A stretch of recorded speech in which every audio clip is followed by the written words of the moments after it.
আজকের ভিডিওটা খুব গুরুত্বপূর্ণ, কারণ অনেকেই না জেনেই এমন কিছু ভুল করেন যার কারণে মা লক্ষ্মী ঘরে থাকেন না। এমন কিছু 5টি ভুল আমি আপনাদের সাথে আজকের এই ভিডিওর মাধ্যমে তুলে ধরব।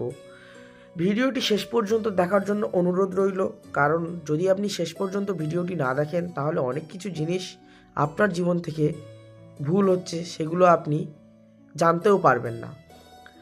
আপনি কি লক্ষ্য করেছেন ঘরে টাকা আসে কিন্তু টেকে না কেন? হঠাৎ খরচা বেড়ে যায় কেন? ঘরে অশান্তি বাড়ছে কেন? শাস্ত্রে বলা হয়েছে মা লক্ষ্মী যখন রাগ করেন তিনি আগেই সংকেত দেন। প্রথম লক্ষণ, ঘরে সবসময় অগোছালো। দ্বিতীয় লক্ষণ কি জানেন? দ্বিতীয় লক্ষণ হলো সন্ধ্যার সময় প্রদীপ জ্বলে না।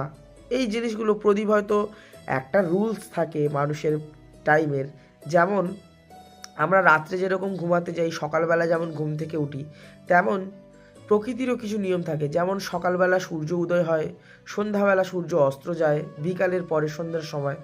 সেরকমই কিছু জিনিস আপনাদেরকে মেনে চলতে হয়। সেই জন্য বলছি সন্ধ্যার সময় 2 নম্বর কারণ হচ্ছে সন্ধ্যার সময় প্রদীপ ঠিক টাইমে জ্বালানো, সন্ধ্যা ঠিক সময় দেওয়া।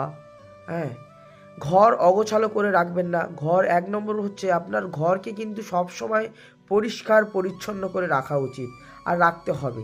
এইটা করলে কিন্তু এই যে 5টার ভিতরে এই যে 2টো জিনিস বললাম, এই জিনিসগুলো আপনার অবশ্যই কর্তব্য করা উচিত। 3 নম্বর কারণ অকারণে জিনিস ভেঙে ফেলে দেওয়া, জিনিসের অপচয় করা, অহংকারের একটা লক্ষণ। এই জিনিস কথায় কথায় জিনিস ছুঁড়ে ফেলে দেওয়া, ভেঙে দেওয়া, এতে কিন্তু মা লক্ষ্মী কিন্তু রুষ্ট হন। হ্যাঁ, আবার চতুর্থ চতুর্থ কারণটা, টাকার হিসেব মেলে না। মানে আপনি হয়তো, আপনার কাছে অঢেল টাকা আছে, আপনি হয়তো টাকার কোনো মায়া দয়া করছেন না, টাকার হিসেব রাখছেন না ঠিকঠাক মতো। এমনভাবে চলাটা কিন্তু মানুষের উচিত না।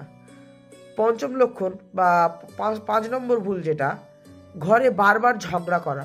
হয়তো আপনি, আপনার কথা হয়তো কেউ মেনে না চললে, সেই আপনার কথা যতক্ষণ না মানবে ততক্ষণ পর্যন্ত আপনি হয়তো শোনেন না।